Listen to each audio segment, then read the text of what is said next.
Bismillahirrahmanirrahim. Alhamdulillahirabbil alamin. Wassalatu wassalamu ala asyrafil anbiya'i wal mursalin sayyidina Muhammadi wa ala alihi wa sahbihi ajmain. Qala Abu Les As-Samarqandi rahimahullahu ta'ala wa nafa'ana bi ulumihi fid dini wad dunya wal akhirah. Amin. Rabbi syrahli sadri wa yassirli amri wahlul 'uqdatam min lisani yafqahu qawli. Ya Fatahu ya Alim. Bismillahirrahmanirrahim. Babu azabil qabri. Babu ari ieu bab eta dek ngajelaskeun azabil qabri siksa kubur. Wasyiddatihi jeung banget pakewuhna ieu azabil qabri.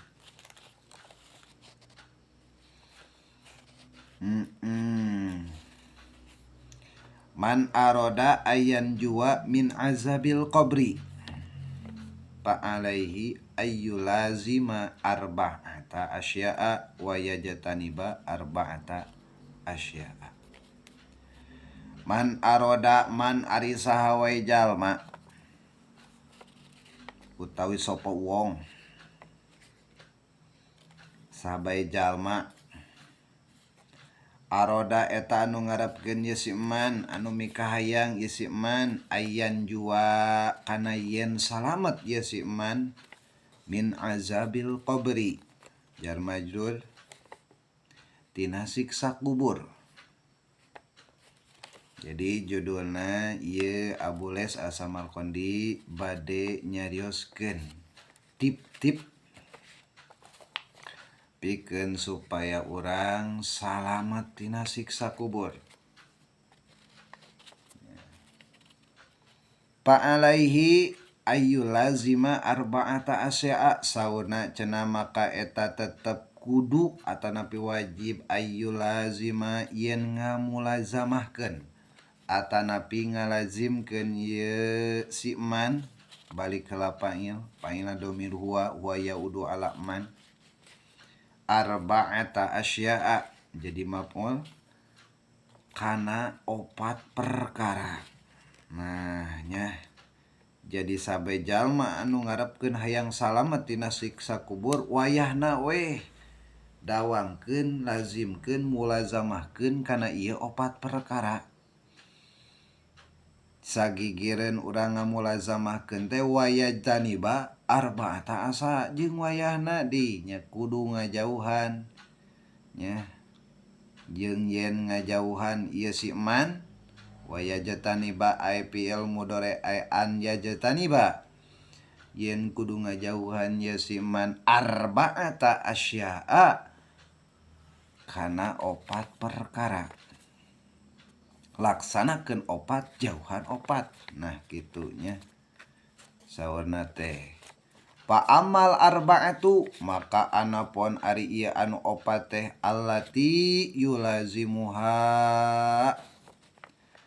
anu ieu anu 4 teh dampakna anu kudu allati yulazimu anu ngalazimkeun ieu si man hak kana eta arba'ah. Rutinitas istiqomah mana anu 4 rupa teh pamuhafadatu sholawati wassadaqatu wa qiraatul qur'ani wa kasratu tasbihi. Pamuhafadatu nah mangka ari anu kahiji eta muhafadoh ngajaga as-sholawati salat anu 5 waktu. Ji wassadaqatu warapatab as-sadaqatu matub kana lapad muhafadatu kaduana sodaqoh.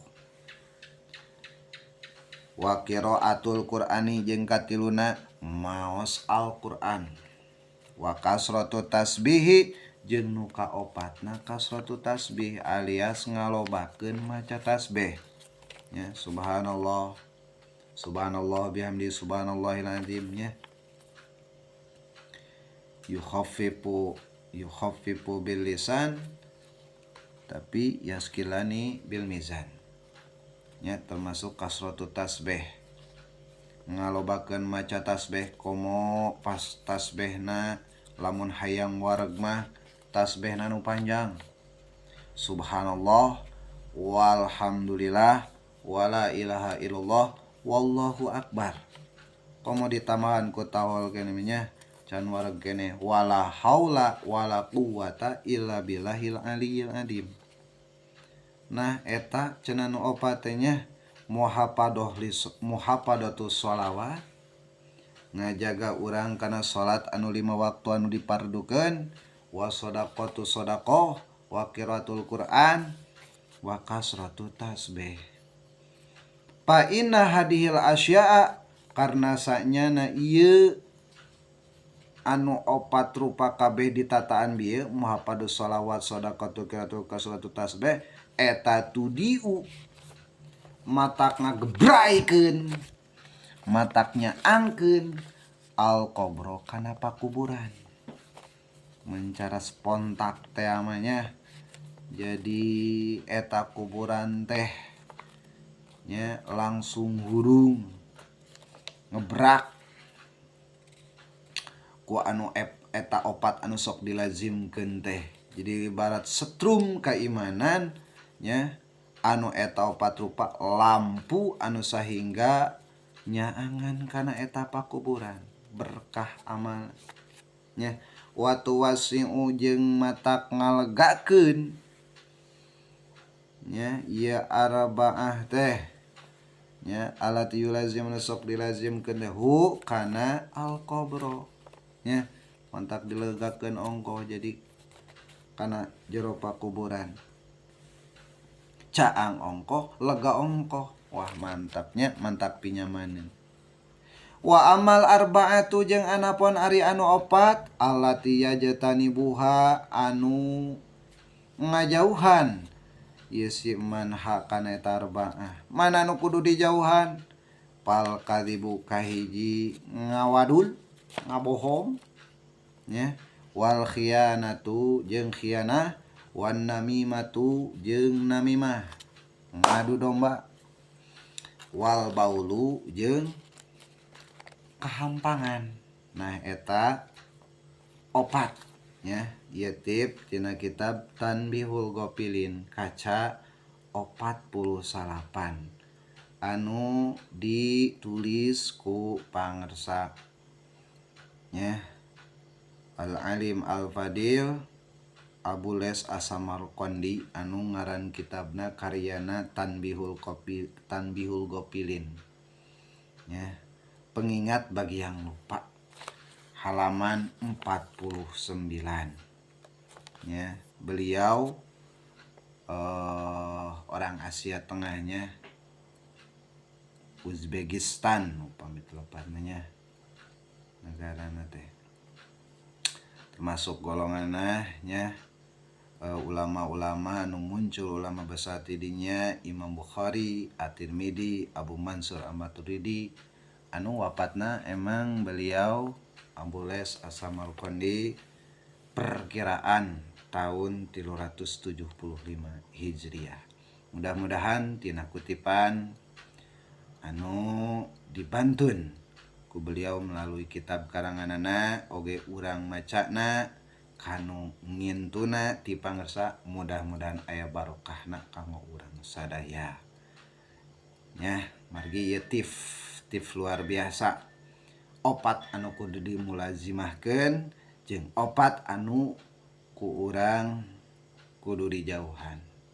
Mudah-mudahan berkah nya, manfaat tiasa dilaksanakeun ku urang sadaya.